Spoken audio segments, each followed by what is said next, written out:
باپ کے کمرے میں جانے سے پہلے اجازت لینی چاہیے؟ یہ ایک ادب ہے کہ یہ شرعی حکم ہے؟ اس کے بارے میں قرآن کیا کہتا ہے؟ سورہ نور کی آیت نمبر 58 میں ہم ایک معاشرتی ادب کے بارے میں جانیں گے، جس کے بارے میں بہت زیادہ اگنور کیا جاتا ہے، کبھی اس کو ڈسکس نہیں کیا جاتا، حالانکہ یہ ایک شرعی حکم بھی ہے۔ ایک پرائیویسی کا مسئلہ ہے یا ادب کا تقاضا ہے؟ آئیے ہم دیکھتے ہیں اللہ تعالیٰ کیا فرما رہے ہیں۔ سورہ نور کی آیت نمبر 58 میں اللہ کہتے ہیں، اے ایمان والو، تمہارے وہ مملوک اور وہ بچے جو بھی بلوغت کو نہیں پہنچے تم سے 3 اوقات میں اجازت لیا کر۔ پھر وہ 3 اوقات بھی بتائے گئے، یعنی کہ نماز فجر سے پہلے اور دوپہر کو جب تم کپڑے اتار کر اپنا آرام کر رہے ہوتے ہو، اور تیسرا وقت عشاء کے بعد کا وقت ہے۔ یہ وہ اوقات ہیں کہ جو غیر رسمی ہیں، جس میں انسان پرسکون ہو کر، بے تکلف ہو کر اپنے گھر میں آرام کرتا ہے۔ یہ تینوں اوقات میں انسان زیادہ سے زیادہ پرائیویسی چاہتا ہے، اس لیے ان اوقات میں اجازت لینا ضروری ہے۔ اسلام میں ہر ایک کی پرائیویسی کا احترام کیا گیا ہے۔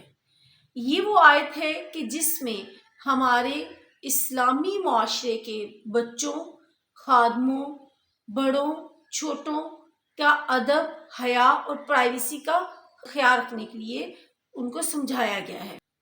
حیا کا تصور صرف عورت تک محدود نہیں ہے۔ یہ آیت ہمیں بتاتی ہے کہ مرد ہو کہ یا عورت ہو، ان دونوں کو حیا کرنی چاہیے۔ یعنی کہ اگر ہم کسی کی پرائیویسی میں دخل دے رہے ہیں تو اوقات کار کا خیال رکھنا چاہیے کہ اس وقت کون سا ہو رہا ہے۔ والدین کے نجی معاملات، لمحات کا خیال رکھا جائے۔ اس کمرے میں ماں ہو یا باپ ہو، ان دونوں سے ان اوقات میں اجازت لے کر داخل ہونا چاہیے۔ اس آیت میں کہا گیا ہے، یا ایھا الذین آمنو، اے ایمان والو۔ یہ تمام ایمان والوں سے تقاضا کیا گیا ہے اس آیت میں کہ وہ ادب کا، پرائیویسی کا لحاظ رکھیں گے۔ جو شخص مومن ہے وہ ان آداب کا خیال رکھے گا۔ آج کل ہم سوشل سپیس یا باؤنڈریز کی بات کرتے ہیں، اور ہم سوچتے ہیں کہ یہ باؤنڈریز اور سوشل سپیس سکھانا کے لیے ہمیں مغرب نے تعلیم دی ہے۔ نہیں، آج سے 1400 سال پہلے اسلام ہمیں یہ سکھا چکا ہے کہ اپنے سوشل باؤنڈریز کا کس طرح خیال رکھنا ہے۔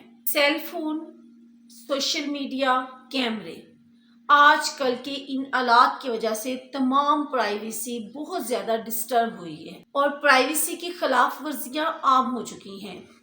گھروں میں CCTV کیمروں کی وجہ سے ایون کہ آوازیں تک ریکارڈ ہو رہی ہیں، جس کی وجہ سے احتیاط کرنی بہت ضروری ہے۔ کیا والدین کے لیے بھی یہی اصول ہے؟ جی ہاں، بہت سے مفسرین کا خیال ہے کہ اگر بچے ماں باپ کے کمرے میں نوک کر کے جائیں گے، اجازت لے کر جائیں گے، تو والدین پہ بھی یہ فرض ہے کہ وہ ایک شادی شدہ لائف میں، بچوں کی شادی شدہ لائف میں پرائیویسی کا خیال رکھیں، ان کے کمرے میں بھی جانے سے پہلے اجازت لیں۔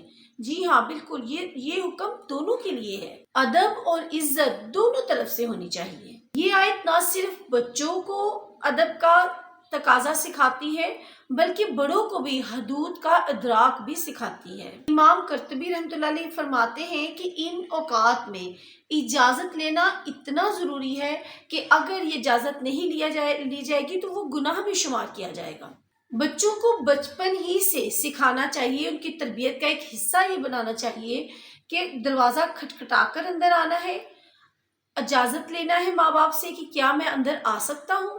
اس طرح بچے کی تربیت شروع دن سے ہی ہونا شروع ہو جاتی ہے، جس سے پھر وہ آگے چل کر اس کو یہ معاشرتی ادب سکھانا نہیں پڑتا، بلکہ اس کو اس کی تربیت میں شامل ہو چکا ہوتا ہے۔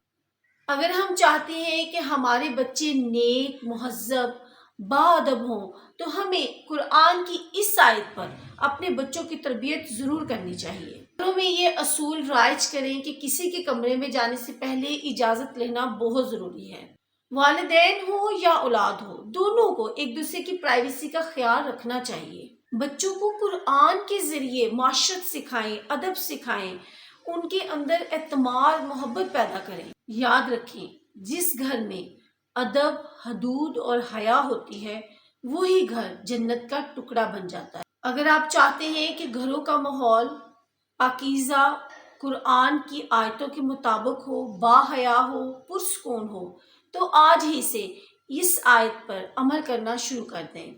کمنٹس میں بتائیں کہ کیا آپ کے گھر میں بھی قرآنی اصول لاگو کیا جاتا ہے، اس ادب کا خیال رکھا جاتا ہے۔ سبسکرائب کریں اور اس ویڈیو کو ضرور شیئر کریں تاکہ ہر گھر میں ادب اور حیا کا نور پھیل سکے۔